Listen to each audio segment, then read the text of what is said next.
Hey everyone, Dennis Kaye here with Belize Islands Real Estate. Hey, listen, this is another episode of answering viewer emails and questions.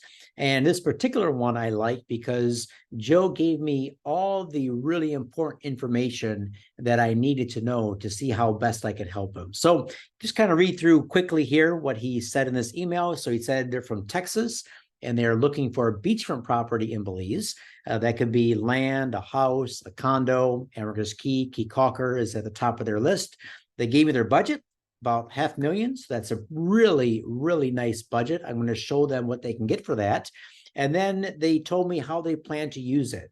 So they want to use it for themselves, but also they'll want to Airbnb it or rent it out the other part of the year. And they're looking for a 2 to 3 bedroom home. All right. So they say they can make a trip down in the next couple of months if things look good, and they would love to hear my ideas on this. Thanks, Joe. All right, good. So it's got all the information that I like to have in an email. I'm guessing that Joe and his family have not yet visited. Otherwise, he might have included that information like, we came down last year, or we were there 3 or 4 years ago. We stayed at such and such a place.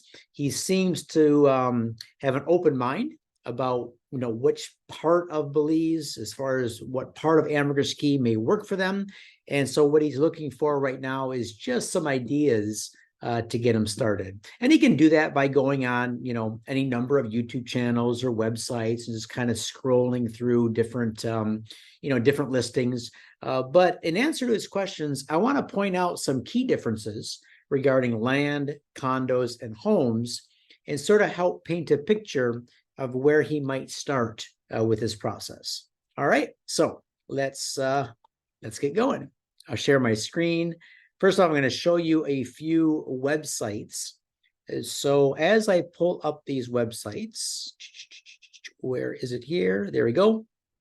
Keep in mind that I work with all of the top real estate companies and agents on Ambergris Caye. So I don't just represent my own listings, but I have very good working relationships with the several RE/MAX offices, with the other, I'm calling the really nice top end agents and brokers on the island, such as Ambergris Seaside and Sunrise, all these different agents.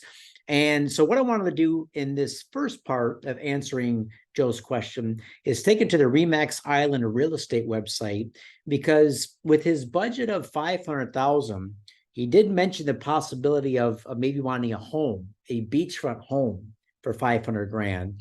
And if you look at, again, you go to the top 3 websites for Ambergris Caye real estate, you're going to see that to find a single family home that is directly on the beachfront is going to start at about $1 million. All right, so maybe a tad under. You might be able to find something for 850 or 9. But for example, here's one here for $1 million, 50,000. It's a 3-bedroom, 2-bath beach house in the Tres Cocos neighborhood. Then there is this house here for 1.1, beautiful home called La Perla Azul, and then Villa de Plata, a luxury beachfront home for 1.6. All right, and that's a 3-bedroom. So we have, let's see, a 3-bedroom, a 4-bedroom, a 3-bedroom, and that's all the homes that RE/MAX has listed right now that are actually on the beachfront. All right, if we go over to another great website, Ambergris Real Estate, we're going to see the same thing. We have a Tres Cocos home here for 2.1, Casarana Beachfront Villa, 1.7, 1.4 for Las Brisas Beach Villa, that's located down south. 1.4 for the Casa Mañana beachfront. Enjoy house here for 560. That's not on the beach. All right. So these 4 homes here are. Go to a next website, Sunrise. We see the same thing. We have beachfront homes for 1.8. This one here is called the Dolphin House. This is actually a pretty good deal. This is just priced right at $1 million. It's a 2-bedroom, 2-bath.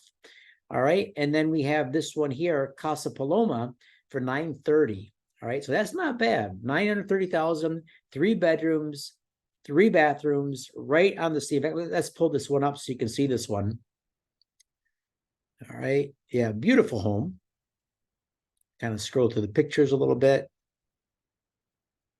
AC throughout, beautiful views of the Caribbean Sea, nice kitchen, open kitchen design. All right, very good. All right, so there you go. So that's what you can get for, let's see, 930,000. All right, now if a beachfront home, standalone home, is, obviously it's over your stated budget of 500 grand, you're looking up, double that. Then if you go to Grand Caribe, this is one of my favorite projects on the island. This website here is called grandcariberealty.com. You can see that Grand Caribe currently has 2 East Coast facing units. So they have a 2-bedroom, 2-bath here for 680, and then a 2-bedroom, 2.5 bath deluxe oceanfront for 925. These are beautiful, beautiful full-on views of the East Coast. But if you want to drop down in price a little bit, go right across the street to Sunset Caribe, and here you're going to get direct waterfront views over the lagoon. This is that interior lagoon that I talked about in one of my previous videos. And you can see the prices drop right down to 445. That's a small unit there. That's a 1-bedroom. This is a nice 3-bedroom. All right, a 3-bedroom for 555. That's going to be pretty nice with the 2 masters. This is a 1-bedroom for 265 and a 1-bedroom for 355. All right, so these might be worth looking at. In fact, I think I already put out a video on these. If not, it's going to come out Monday, so stay tuned for that. And then if we go back to the Remax website under condos, getting into the little bit larger ones. So for example, a 2-bedroom, 2-bath at Diamante, 550. Down south, you have Lighthouse Beach Villa. You can get a 2-bedroom, 2-bath for 555. Another Diamante unit here for 575. Holcham, these are 3-bedrooms, 3-bedroom, 3-baths. Those are really, really nice units. Good quality construction, very large, 639. Again, these are all completely furnished, turnkey, ready to go. Now, if you want to look at the possibility of buying beachfront property, I'll give you a couple options here. Beachfront property on the East Coast. So if you go down south about 4.5 miles, you can pick up a build-ready beachfront property for about 400,000 US. Sometimes they come with financing, other times they're cash deals only. 400,000 US for property down south, direct Caribbean facing. If you go north of San Pedro town, you really got to look at the neighborhood, all right? Because some of the water quality isn't the same up and down the East Coast, all right? Some of it's blue, some of it's more of a brackish, depending on the topography of the island. So you got to look at the area. But going north, you can probably find a beachfront property north for around 300, say maybe 280 to 300, 325, somewhere in that range. I'm going to be having actually there is a beachfront property in Punta Azul South that's on the market right now. I can send you information on that. That's a really, really, really nice property. And with that one, you have the possibility of buying the second row behind it. And that would be a fantastic area. So I think you can pick up both for, well, I don't want to misquote, Joe, but I'll send you the link. I think it's around 275 for the beachfront property. Beautiful water, awesome views, just a great area. Punta Azul South. If you want to go over to the West Coast, the issue with the West Coast right now is that up and down Secret Beach, we just don't have a lot of single family lots available. We have some larger parcels are going for $1 million or more. But anything with road access, if it comes on the market, it sells almost immediately into that 400 range for actual beachfront. If you go back a row to second row, you can get down to around 175 to 180.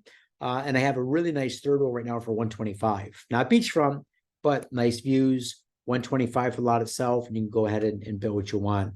Build cost right now, just to give you a ballpark idea, around $2.25 US a square foot. And again, a lot of that depends on how much interior space you have compared to exterior space, your finishes, the location of the property, because sometimes the property might have a little bit of additional cost when it comes to delivering materials and workers, things like that.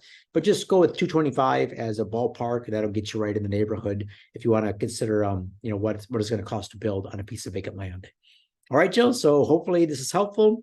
You have any comments, questions, concerns? You want to know about different neighborhoods, pros and cons of each? We can jump on a Zoom call, have a little bit more of an in-depth chat, and we can go from there. All right. Thanks a lot. Have a great day, and we'll talk to you real soon.